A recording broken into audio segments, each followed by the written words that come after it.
Bismillahirrahmanirrahim. Assalamualaikum warahmatullahi wabarakatuh. Alhamdulillahirabbil alamin wa bihi nasta'in ala umuri dunya waddin. Wassalatu wassalamu ala asrofil anbiya'i wal mursalin wa ala alihi wa sahbihi ajmain. Amma ba'du. Yang terhormat Ibu Kepala Sekolah TK Negeri Pembina Kecamatan Grogol, yang terhormat Ibu Hajah Nunung Sulesi sebagai narasumber pada materi kita di siang hari ini. Kemudian yang terhormat Dewan Guru TK Negeri Pembina Kecamatan Grogol serta Dewan Guru TK Al-Falah Kecamatan Grogol. Baiklah, salawat serta salam kita curahkan kepada junjungan Nabi kita, Nabi Muhammad Sallallahu Alaihi Wasallam, di mana kita bisa berkumpul di hari yang cerah ini. Baiklah, untuk memulai acara pada hari ini kita mulai dengan sama-sama membaca lafaz basmalah. Bismillahirrahmanirrahim. Meningkat acara selanjutnya yaitu sambutan yang akan disampaikan oleh Ibu Kepala Sekolah TK Negeri Pembina Kecamatan Grogol kepada Ibu Maila Sari SPD AUD. Kami persilahkan. Baik, terima kasih. Bismillahirrahmanirrahim. Assalamualaikum warahmatullahi wabarakatuh. Pertama-tama marilah kita panjatkan puji syukur kehadirat Allah Subhanahu wa Ta'ala, berkat rahmat dan inayahnya hingga kita dapat berkumpul bersama-sama di TK Negeri Pembina Kecamatan Grogol dalam keadaan sehat walafiat. Amin ya rabbal alamin. Salawat serta salam kita limpahkan kepada Nabi Muhammad Sallallahu Alaihi Wasallam. Semoga kelak kita mendapatkan syafaatnya di hari akhir. Amin ya rabbal alamin. Saya selaku sebagai Kepala Sekolah TK Negeri Pembina Kecamatan Grogol mengucapkan banyak terima kasih kepada Dewan Guru TK Negeri Pembina Kecamatan Grogol dan perwakilan TK dari Kecamatan Grogol yaitu TK Al-Falah yang sudah menyempatkan hadir meluangkan waktunya di TK Negeri Pembina dalam acara undangan mengikuti acara diseminasi ini. Dalam rangka mengikuti dan menyaksikan acara kegiatan diseminasi penyebaran pemahaman budaya positif, kegiatan ini salah satu tugas CGP Bu Haji Nunung Sulesi SPD yang akan memaparkan materi di acara hari ini. Saya selaku Kepala Sekolah TK Negeri Pembina Kecamatan Grogol mengapresiasi dan memberi dukungan dan memotivasi dengan semangat yang luar biasa kepada Bu Haji Nunung yang sudah mendapatkan peluang untuk mengikuti pendidikan di kelompok CGP Angkatan 9. Semoga di setiap kegiatan, tugas ataupun dalam bentuk lainnya diberikan kemudahan dan diberikan kelancaran. Amin ya robbal alamin. Kegiatan Bu Nunung yang nantinya akan disampaikan kepada Dewan Guru atau teman-teman yang ada di sini, yaitu salah satu penelitian di dalam kelas dari awal sampai akhir dalam permasalahan yang dikaji. Semoga nanti yang materi kita terima bisa kita bersama-sama belajar bersama dan maju bersama-sama demi anak didik kita yang mencerdaskan anak bangsa. Mungkin itu sambutan yang bisa saya sampaikan, kurang lebihnya mohon maaf, saya akhiri. Billahi taufiq wal hidayah. Assalamualaikum warahmatullahi wabarakatuh. Waalaikumsalam warahmatullahi wabarakatuh. Terima kasih kepada Ibu Kepala Sekolah yang telah memberikan sambutannya. Baik ibu-ibu semuanya, acara inti yang sudah kita tunggu yaitu diseminasi penyebaran pemahaman budaya positif yang akan disampaikan oleh Ibu narasumber kita, Ibu Hajah Nunung Sulesi SPD. Kepada beliau kami persilahkan. Terima kasih Ibu Linda atas kesempatannya. Bismillah. Izin berdiri ya ibu-ibu biar lebih leluasa geraknya. Bismillahirrahmanirrahim. Assalamualaikum warahmatullahi wabarakatuh. Waalaikumsalam warahmatullahi wabarakatuh. Apa kabar ibu-ibu semua?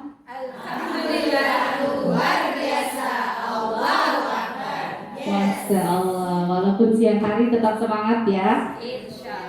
Tetap semangat, tetap selalu ingin belajar ya, insya Allah. Perkenalkan, mungkin kita sudah saling dekat, sudah saling mengenal, tapi tak ada salahnya saya Nunung Sulesi dari TK Negeri Pembina, calon guru penggerak angkatan 9 dari TK Negeri Pembina, Kecamatan Grogol, Kota Cilegon, Provinsi Banten. Izin kesempatan ini saya akan menyampaikan sedikit materi tentang budaya positif, di mana dimanapun lingkungan kita harus menerapkan suatu budaya yang positif. Nah, ini profil saya, Nunung Sulesi SPD dari TK Negeri Pembina Kecamatan Grogol, Kota Cilegon, Provinsi Banten, CGD Angkatan 9. Next. Nah, untuk pertanyaan yang pertama, ini kita akan membuka pikiran kita. Siapakah saya? Pendidik, hakim, pengajar, petani, penjahit, pengajar, dan pendidik. Kira-kira Bu, dari pertanyaan ini simpel banget ya jawabannya. Kira-kira kita tuh sebagai apa ya? Pengajar dan pendidik. Pengajar dan pendidik. Sepakat ya? Sepakat, kita sebagai pengajar dan pendidik. Tentunya kalau kita sebagai pengajar ataupun sebagai pendidik, kita harus punya modal, punya kunci. Kira-kira kuncinya apa ya? Ada yang tahu? Kunci sebagai pendidik, kunci sebagai pengajar. Oke. Belajar, Masya Allah, hebat ya Bu Ida. Kita lihat. Next. Betul. Kunci utamanya adalah belajar. Modal besar merupakan untuk kita terjun ke dunia pendidikan, dan itu adalah modal besarnya belajar.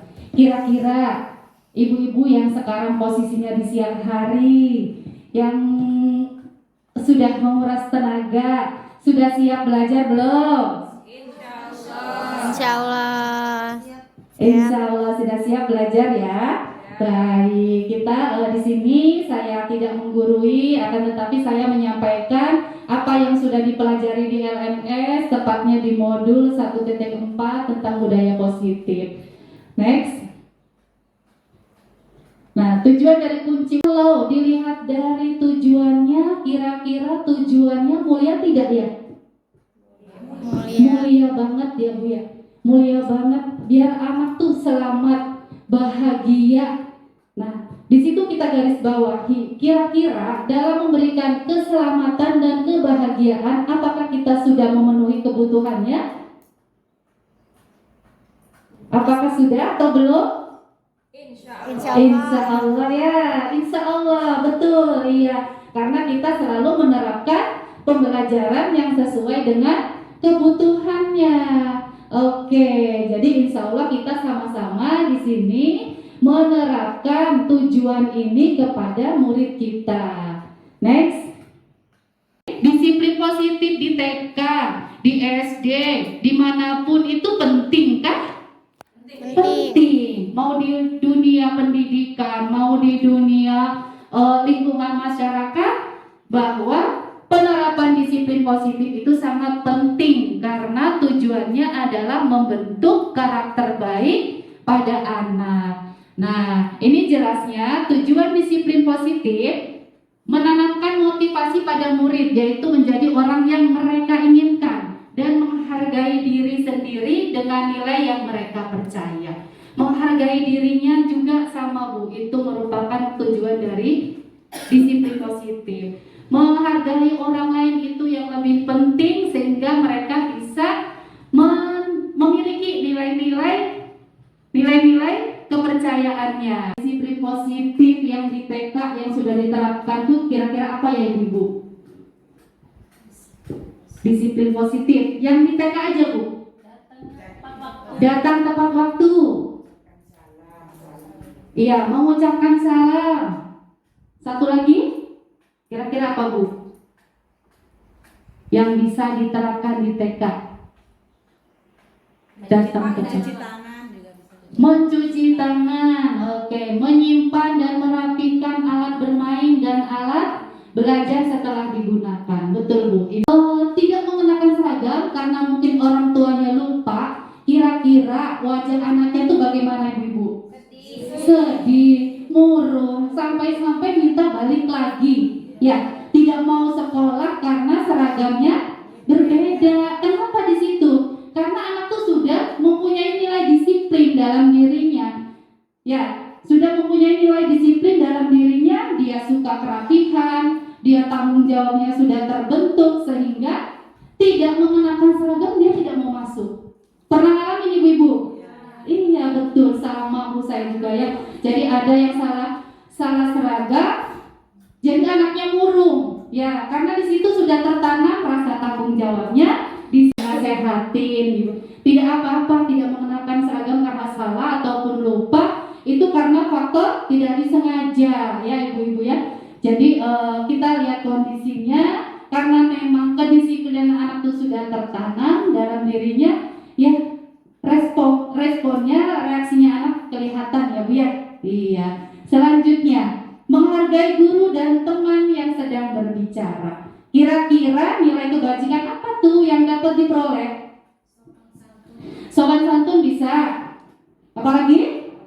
Hormat, patuh. Nah ini Bu, di lingkungan kelas kita aja, apalagi yang jenjang TK itu sangat-sangat sulit ya Bu ya untuk menerapkan menghargai guru dan teman yang sedang berbicara. Kira-kira bisa nggak sih diterapkan di TK?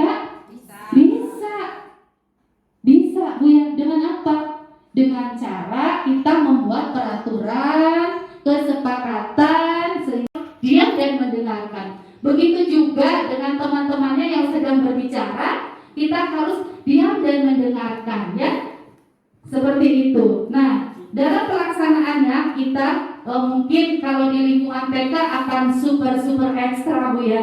Kita sedang berbicara aja kadang anaknya bercanda, anaknya ngobrol, anaknya main sendiri. Tapi tidak Bu, kalau kita benar-benar konsisten menerapkan kesepakatan menghargai guru dan teman-teman yang sedang berbicara.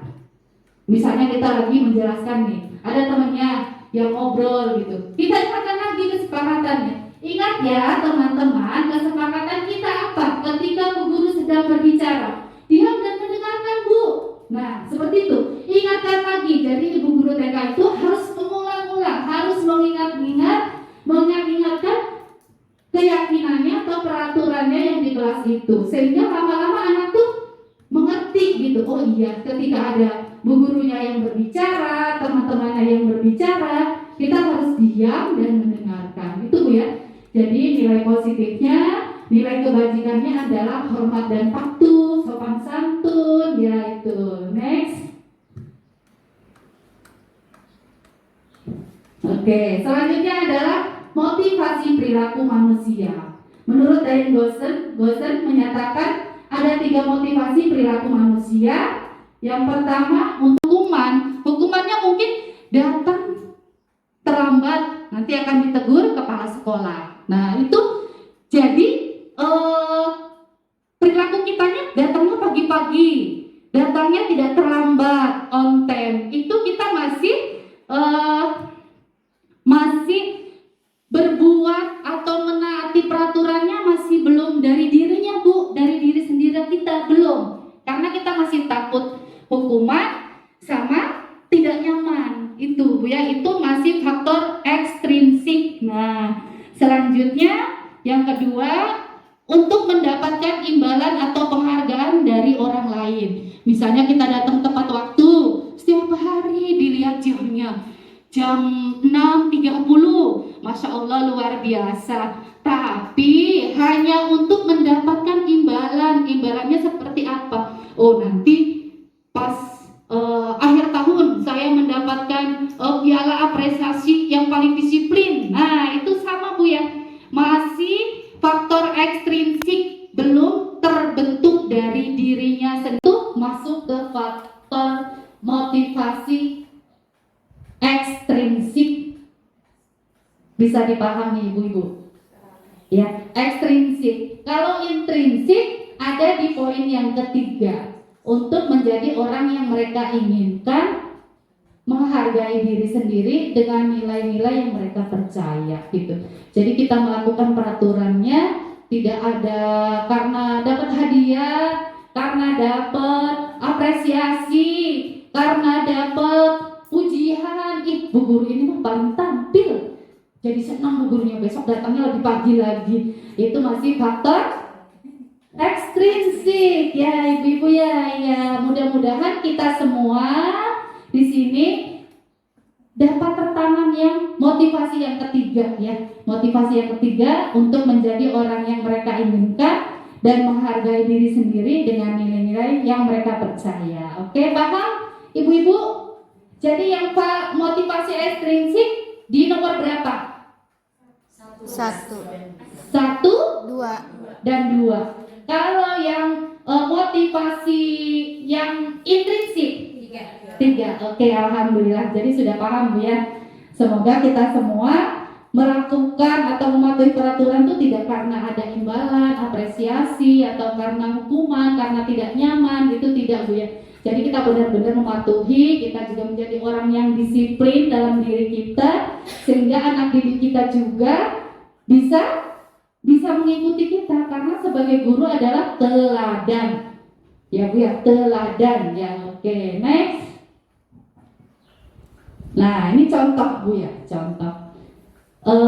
Ibu Ani adalah seorang guru TK harapan kita. Hari ini datang lebih awal dari rekannya, datangnya pagi. Ibu Ani senang karena pada peringatan Hari Guru nanti akan ada apresiasi dari kepala sekolah. Ibu Ani senang mendapatkan bingkisannya dan menyukai atas pemberian dari kepala sekolah. Kira-kira Bu, ini motivasi apa? Ekstrinsik, Masya Allah, sudah paham ya.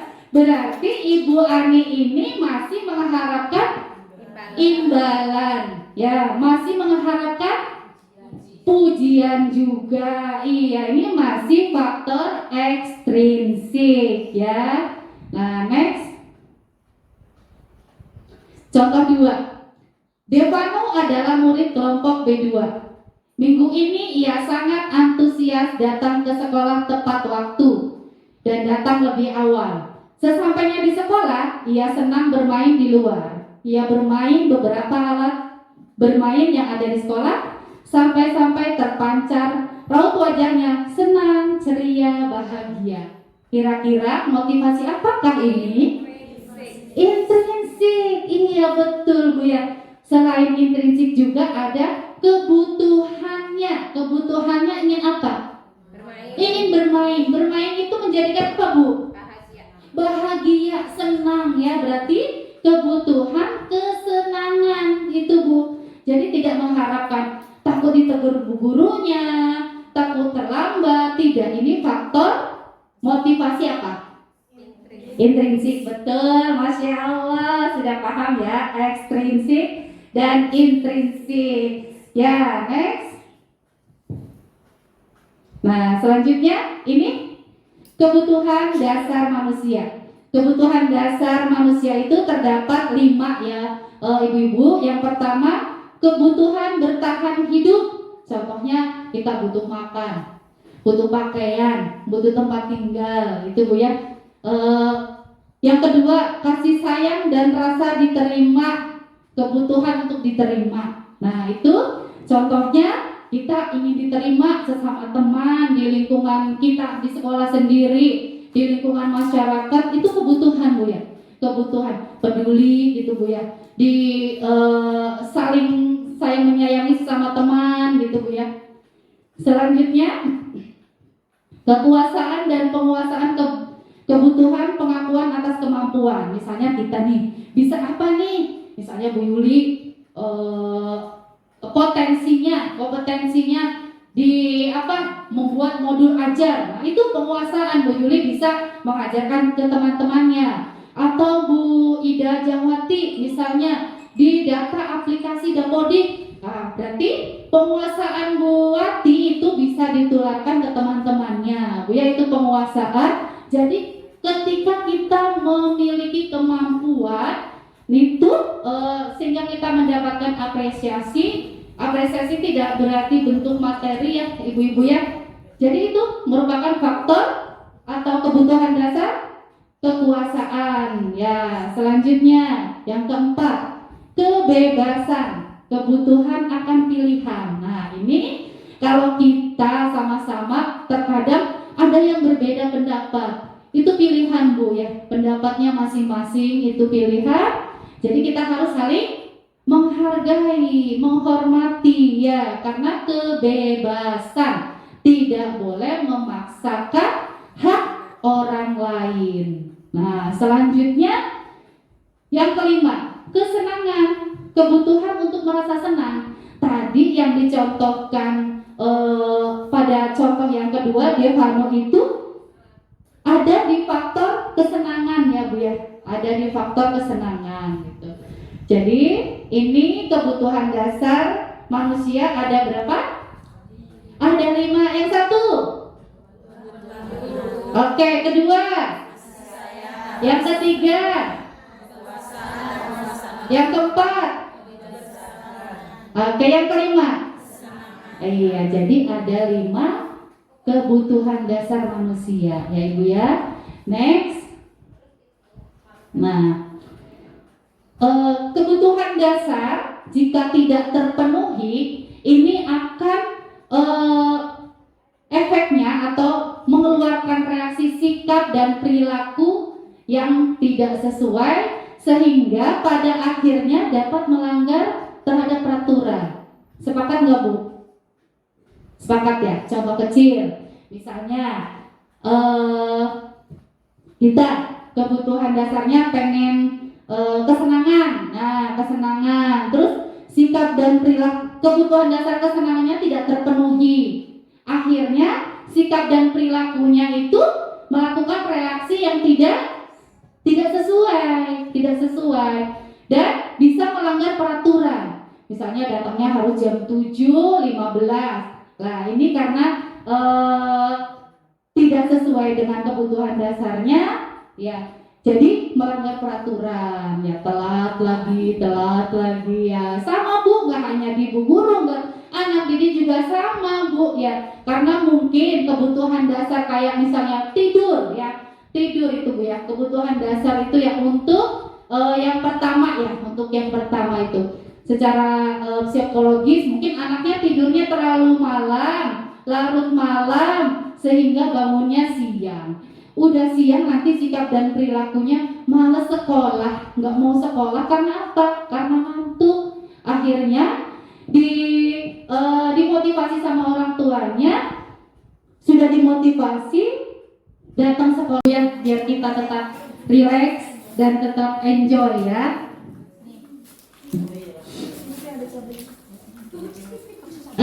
Bisa dilanjutkan teman-teman?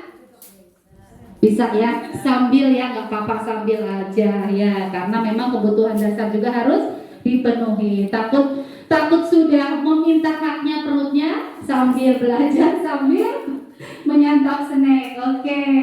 Selanjutnya yaitu posisi kontrol guru. Yang pertama tadi penghukum ya Bu ya. Ya, penghukum itu seperti apa sih? Seorang penghukum bisa menggunakan hukuman fisik maupun verbal. Tuh. Jadi hukuman itu mau berbentuk fisik, misalnya anaknya suruh berdiri, suruh angkat kaki 1, suruh pegang telinga. Itu hukuman fisik atau yang berbentuk yang lain. Tidak ada ya, di sini Bu Guru tidak ada yang menerapkan hukuman fisik ataupun hukuman verbal. Ya, itu jangan sampai Bu ya. Berarti posisi kita di nomor 1 baik atau tidak? Tidak baik ya Bu ya. Nah, sebentar Bu ya. Biasanya dalam posisi penghukum ini guru akan mengatakan patuhi aturan saya atau awas ya. Nah, tuh Bu yang penghukum tuh awas ya. Gitu. Itu kamu selalu aja salah katanya. Tuh. Ya Bu ya.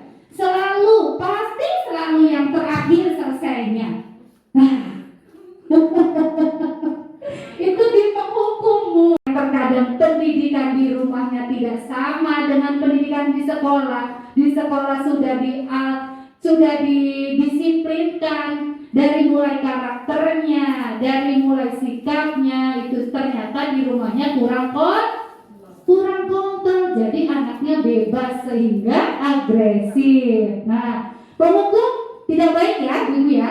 Next, yang kedua, membuat orang lain bersalah. Membuat orang lain merasa bersalah. Pada posisi ini biasanya guru akan bersuara lebih lembut. Lebih lembut ini bu.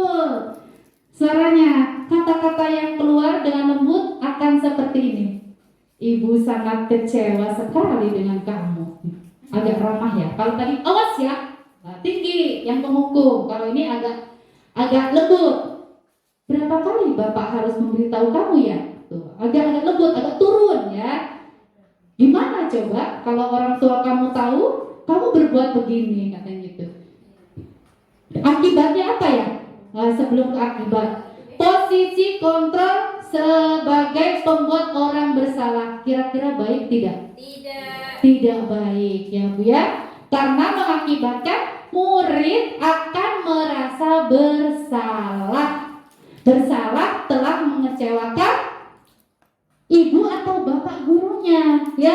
Murid akan merasa menjadi orang yang gagal ya, akan menjadi orang yang gagal dan tidak sanggup membahagiakan orang lain itu bu ya. Jadi kita harapannya jangan di posisi 1, jangan di posisi 2. Nah, kita ada di posisi mana nih? Next ya. Nah, sebagai teman. Nah, tadi pendapat ibu-ibu semua teman ya. Ada yang teman, ada yang pemantau. Oke, kita lihat ya. Di posisi kontrol guru sebagai teman, guru pada posisi ini tidak akan menyakiti murid. Nah, tidak menyakiti murid, Bu. Namun, akan tetapi berupaya mengontrol murid melalui persuasi atau bujukan, ya. Atau bujukan. Mereka akan berkata, berkata apa ya? Kalau posisi guru sebagai teman, ayo bantulah demi bapak ya. Ayo bantulah demi bu guru. Anda ingat tidak bantuan bapak selama ini? Tuh. Salah ya berarti ya. Salah ya bantuannya. Oke. Ada satu yang sering dikatakan lagi. Ya sudah, kalau ini tidak apa-apa. Nanti ibu bantu bereskan. Nah, ini cenderung bu gurunya yang membereskan. Alat bermainnya, alat makannya. Maksudnya nggak gitu bu. Ya? Maksudnya nggak gitu. Iya, cuma kan untuk penerapannya ya. Penerapannya itu kita jangan selalu menjadi teman, karena anak akan menjadi apa? Tidak mandiri. Pakai sepatu, pengen di sepatu dipakein. Pakai tas, pengen dipakein. Nanti jadi manja ya bu ya. Jadi posisi 3 baik tidak? Tidak. Oke, next ya. Kira-kira ada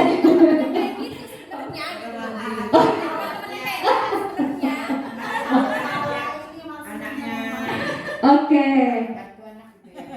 Bareng ininya gitu. Dimotivasi. Iya. Kalau dimotivasi lain bu ya. Lain dimotivasi nanti ada di posisi mana ya? 1 tidak baik, posisi kontrol yang kedua tidak baik. Menjawab posisi keempat. Next kita lihat ya. Posisi kontrol guru yang keempat yaitu monitor atau pemantau. Memonitor berarti mengawasi. Mengawasi. Bu Haji, pilihnya yang monitor ya Bu. Bu Haji. Oke, boleh pindah ya Bu ya ke posisi keempat ya, monitor atau pemantau.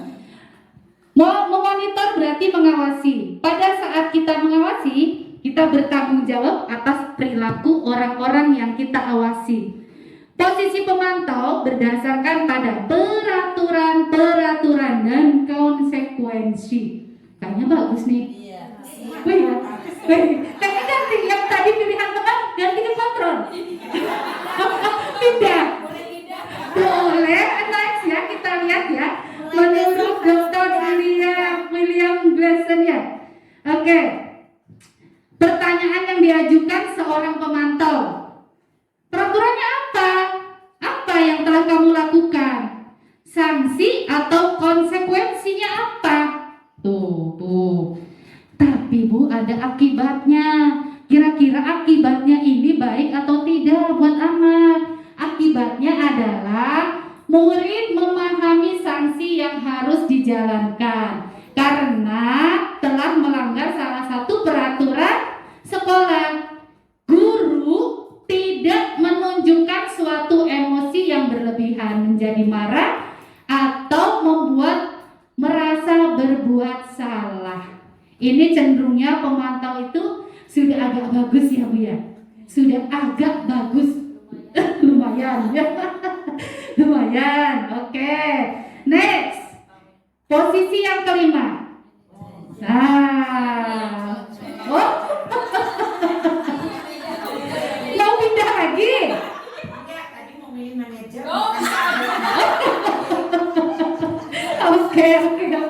Oke. Nggak apa-apa Bu, namanya kita kan pengetahuan itu kalau tidak tahu, jadi itu maklum. Kalau sudah tahu, mudah-mudahan kita berada di posisi yang kelima. Sepakat sekarang yang kelima. Sepakat ya? Sepakat ya? Kata Bu Mela, ada lagi nggak ya? Oh, tenang Bu Yuli. Oke, siap. Posisi kontrol guru yang kelima yaitu sebagai manajer. Posisi terakhir, manajer adalah posisi mentor di mana guru berbuat sesuatu bersama dengan murid.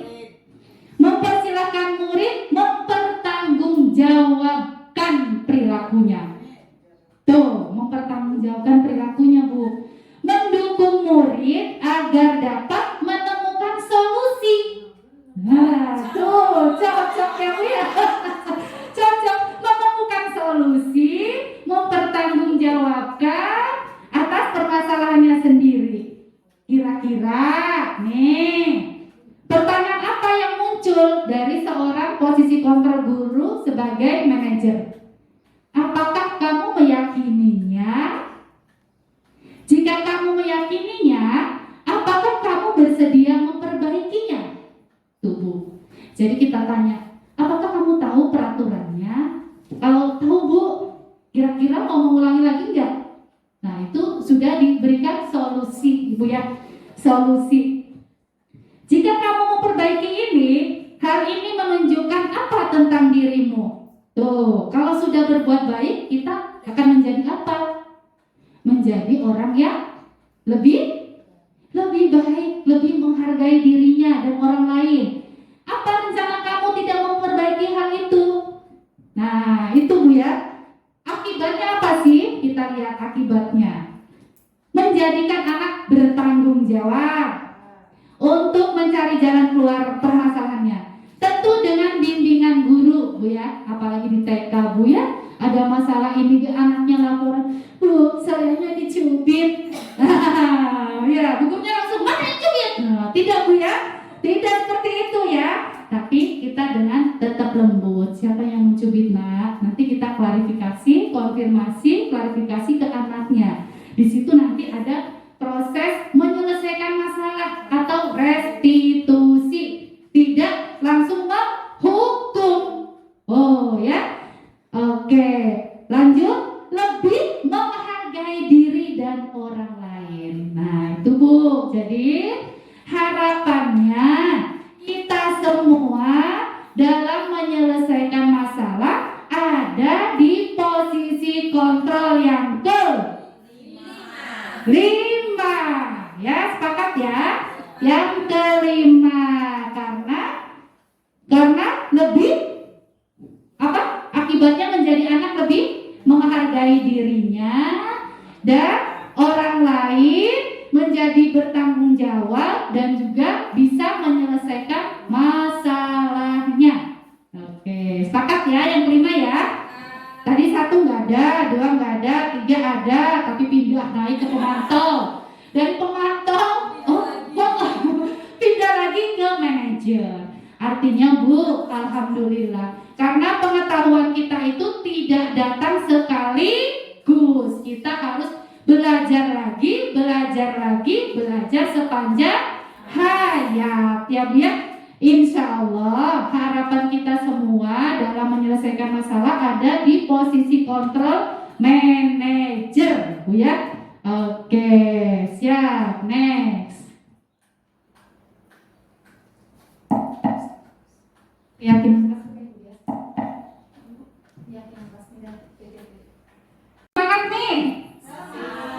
Disiplin positif sudah.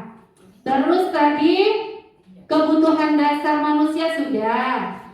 Terus apalagi Bu? Masih ingat nggak? Posisi kontrol guru ya. Sekarang adalah keyakinan kelas. Kira-kira keyakinan kelas itu apa sih Bu? Kepercayaan yang dipercayai, keyakinan ya, yakin ya, percaya ya. Oke, ada lagi peraturan kelas. Oke, sip ya. Oke, peraturan kelas yang diyakini, betul ya. Oke, next kemudian. Nah, ini definisinya. Keyakinan kelas merupakan nilai-nilai kebaikan atau prinsip-prinsip yang disepakati secara universal, secara umum ya Bu ya. Jadi nilai-nilai kebaikan yang sudah disepakati secara umum ya. Orang akan lebih semangat atau tergerak untuk melaksanakan keyakinannya daripada hanya mengikuti aturan Bu. Jadi kalau mengikuti hanya sebatas aturan itu masih belum muncul motivasi intrinsik ya, masih ekstrinsik, takut dihukum saya gitu. Akhirnya melaksanakan tugas, saya takut ditegur kepala sekolah, akhirnya mengerjakan tugas. Itu masih faktor ekstrinsik ya Bu ya, belum ke menghargai diri sendirinya dan orang lain ya, belum menjadi keyakinannya. Next. Nah, karakteristik keyakinan kelas bersifat abstrak. Betul Bu, masih bersifat abstrak. Yang kedua, berupa pernyataan universal dibuat dalam bentuk kalimat positif. Dibuat tidak terlalu banyak Bu, tidak terlalu banyak, agar mudah diingat, agar mudah diimplementasikan. Dapat diterapkan di lingkungan itu, semua anggota kelas hendaknya ikut berkontribusi dalam pembuatan keyakinan kelas melalui kegiatan curah pendapat. Jadi ketika kita akan membuat aturan, membuat keyakinan, kita sesuai dengan kesepakatan kelasnya, bukan peraturannya peraturan diri sendiri, bukan ya Bu ya. Begitu juga di kelas ya, di kelas kita harus minta pendapat dari anak-anak. Walaupun anak TK Bu, walaupun anak TK yang sudah saya selalu membimbing tentang keyakinan kelas ini, muncul kata-katanya, Bu Guru tidak boleh ngobrol. Nah, tidak boleh ngobrol. Membersihkan kelas. Nah, itu Bu ya, muncul Bu, walaupun kata-katanya sederhana kalau untuk anak TK ya. Next. Oke, semua anggota kelas bersedia meninjau kembali keyakinan kelas dari waktu ke waktu. Di sini jadi keyakinan kelas, peraturan kelas yang sudah berjalan itu harus ditinjau kembali. Mungkin tidak sesuai dengan kondisi lingkungan kitanya, tidak sesuai dengan lingkungan belajarnya. Jadi kita harus ada refleksi dan evaluasi dari waktu ke waktu. Oke, next. Lanjut. Nah, ini Bu, contoh keyakinan kelas di kelas